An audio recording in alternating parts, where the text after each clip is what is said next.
Assalamualaikum warahmatullahi wabarakatuh. Om Swastiastu, Namo Buddhaya, salam kebajikan.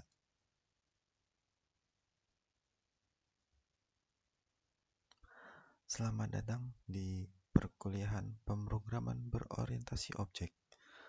Pada pertemuan kali ini kita akan membahas tentang final static variable. Ya, jadi di sini kita akan membahas konsep dari final static variable dan contoh studi kasus yang akan kita bahas. Jadi, setiap objek itu mempunyai kopi dari semua instansi variabel dari sebuah kelas. Jadi, pada kasus-kasus tertentu, hanya ada satu kopi dari variabel tertentu yang di-share kepada semua objek dari sebuah kelas. Itulah yang kita sebut sebagai variabel statis atau static variable. Jadi keyword static ini dia merupakan keyword untuk variabel dan metode yang penggunaannya bukan menjadi milik eksklusif dari suatu objek, tapi milik suatu kelas. Lalu apa static class member? Jadi variabel statis sendiri kan jika nilai suatu variabel tidak bervariasi, maka penggunaan variabel instan bukanlah pilihan yang baik. Jadi pada saat itu kita dapat menambahkan pengubah statis ke variabel tersebut. Maka setiap kali kita mendeklarasikan variabel statis pada tingkatan kelas, suatu variabel dapat dibuat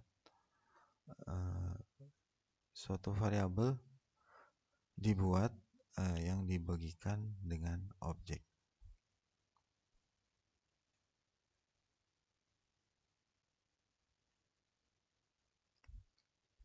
Oke, sebagai gambaran, setiap perubahan dalam variabel statis mencerminkan operasi objek lainnya. Jadi jika kita tidak menginisialisasi variabel statis ini, maka secara default Java Virtual Machine-nya, JVM, akan memberikan nilai default untuk variabel statisnya. Nah, namun ketika kita mendeklarasikan variabel statis dengan pengubah final, maka kita harus memperhatikan beberapa aturan berikut. Yang pertama, mendeklarasikan variabel hanya sebagai variabel statis dapat menyebabkan perubahan nilai pada satu atau lebih instance kelas yang mendeklarasikannya. Dan yang kedua, mendeklarasikan sebagai final statis itu akan membantu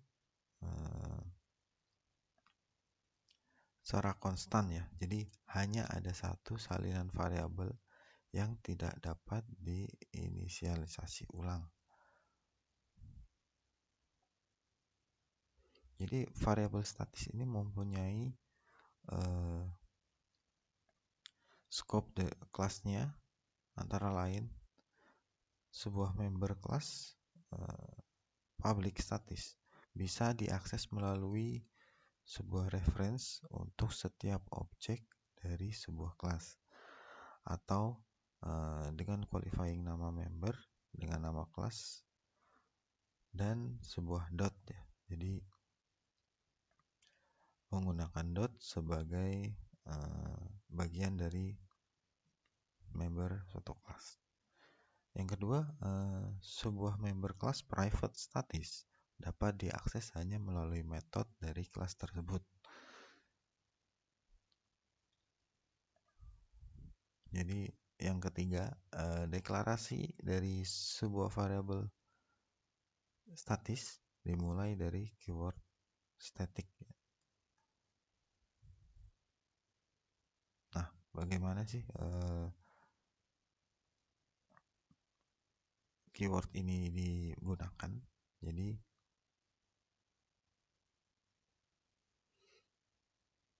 semua objek dari kelas harus dibagi yang sama dari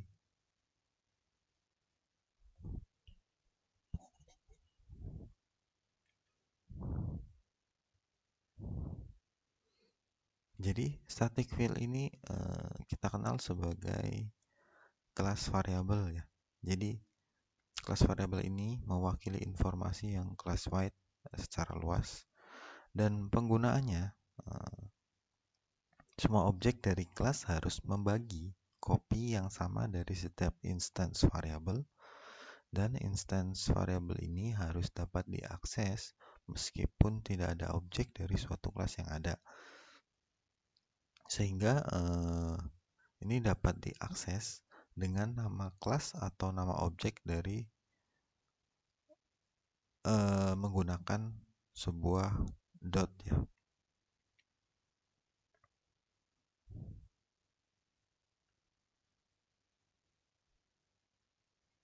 Kemudian bagaimana mendeklarasikan variabel statis? Sintaksnya seperti ini. Jadi kita dapat menambahkan modifier. Kemudian sintaks atau keyword statisnya static, dan ditambahkan dengan tipe data identifier sama dengan value-nya atau nilai yang diberikan. Jadi modifier sendiri merepresentasikan kata kunci pada Java ya, yang memodifikasi cara-cara penggunaan variabel. Jadi privilege-nya ya untuk dari suatu variabel, apakah itu public, protected, private maupun final. Selanjutnya keyword static ya. Itu keyword yang kita gunakan untuk membuat variabel static. Dan ada data type ya, atau tipe data. Seperti biasa ketika kita membuat variabel pasti kita tambahkan tipe datanya seperti apa. Penamaan variabel berupa di sini syntax identifier ya. Kemudian value-nya atau nilai yang bisa disimpan dalam variabel statis tersebut. Kemudian untuk deklarasi metode statik,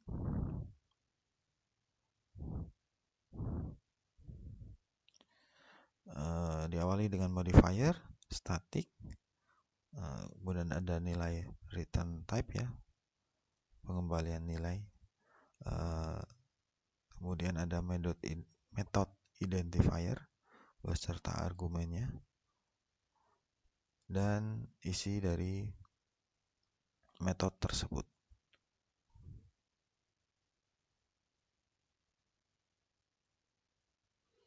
Lalu bagaimana untuk memanggil metode statis ini? Untuk melakukan pemanggilan metode misalkan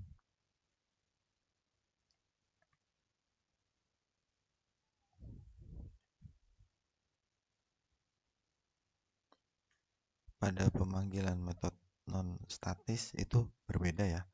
Hal ini disebabkan karena metode statik ini bukan milik eksklusif dari suatu objek.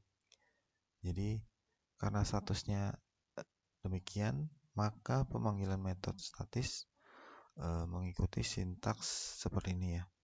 Jadi kita panggil dulu nama kelasnya, kemudian kita pisahkan dengan dot, yang kemudian dilanjutkan dengan metode identifier dengan argumen juga.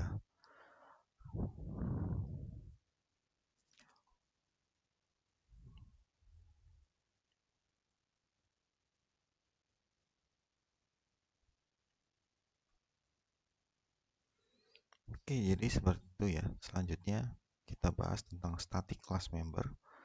Ini lebih menekankan pada sintaks final ya. Jadi sintaks ini final, kita harus melakukan inisialisasi secara eksplisit apakah kita menggunakannya atau tidak, dan pada Java Virtual Machine ini tidak akan memberikan nilai secara default apapun untuk variabel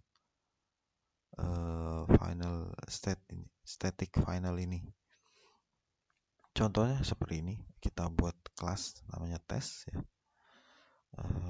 Kemudian membuat variabel statis final bertipe integer dengan nilai x ya.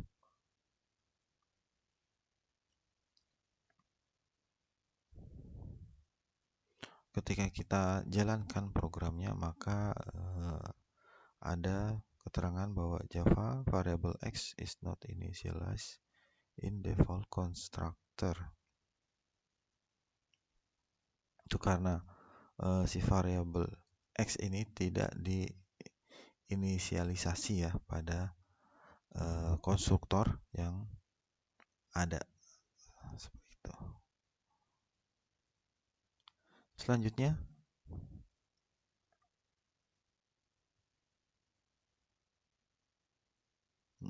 kita tambahkan pada main class-nya untuk mencetak nilai x tersebut. Dari situ kita bisa dapatkan output, yaitu nilai dari variabel tersebut, yaitu 10.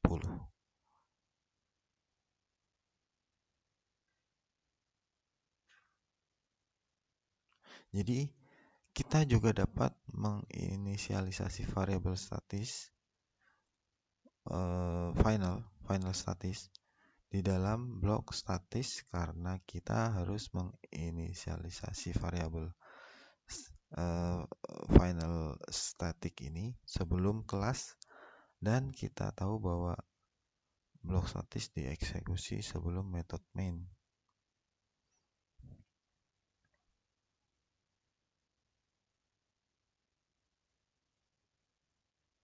Jadi kita buat variabelnya terlebih dahulu, final static integer x di sini.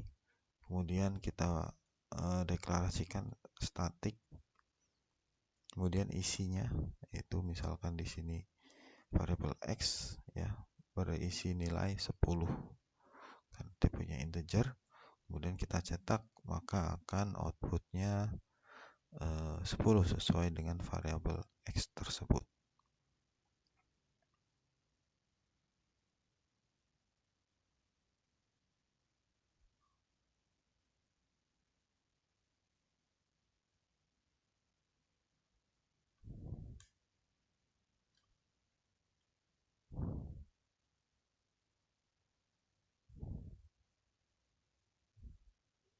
Jadi apa saja sih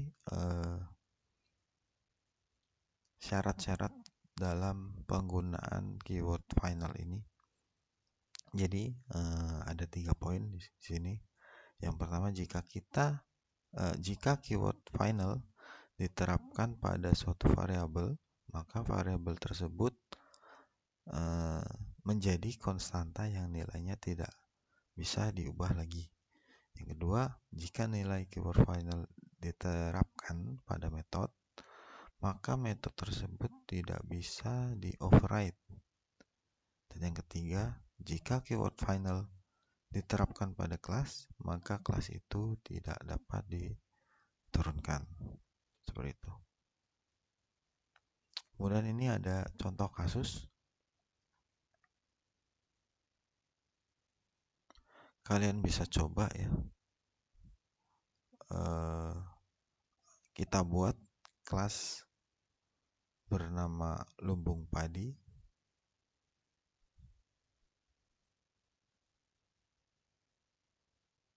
Kemudian kita deklarasikan variabel statis. Di sini ada persediaan, padi disimpan, padi diambil. Ada juga hitung persediaan.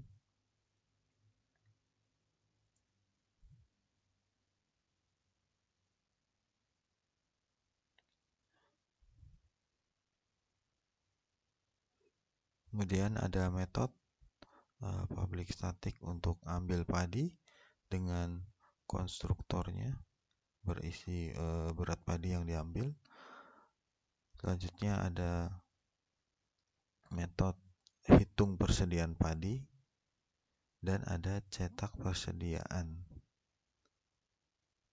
Kemudian kita buat satu kelas lagi, yaitu kelas petani. Di sini kita bisa lihat ya, bagaimana kita melakukan pemanggilan terhadap variabel tadi. Contohnya di sini lumung padi dot simpan padi, di mana dia terdapat konstruktor untuk jumlah panenannya. Seperti itu. Bagaimana hasilnya? Output dari program ini kita akan bahas di kelas nanti. Oke, saya kira cukup untuk pembahasan awal kita.